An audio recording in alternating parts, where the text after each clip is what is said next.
Metro রেলের ৪৩৩ নম্বর পিলারের rubber pad খুলে পড়ে অকালে ঝরে গেল শরীয়তপুরে নড়িয়ার আবুল কালাম ভাইয়ের প্রাণ। ছোট ছোট দুটি শিশু হয়ে গেল এতিম, স্ত্রী হলো বিধবা, অসহায় হয়ে গেল একটি পরিবার। কোনোভাবে কি এই দায় এড়াতে পারে দেশের রাষ্ট্র সরকার?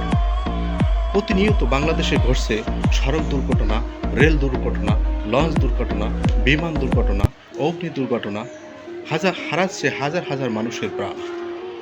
একটু আগেই যদি ব্যবস্থা নেওয়া যেত, একটু আগেই যদি সতর্ক হওয়া যেত, তাহলে বেঁচে যেত অগণিত মানুষের প্রাণ। ছোট ছোট দুটি নিষ্পাপ শিশু তাদের বাবা নামক বটগাছটাকে হারালো চিরদিনের জন্য। বুঝতে পারলো না এখন, হয়তো তারা ভবিষ্যতে বুঝবে বাবা হারানোর কি যন্ত্রণা।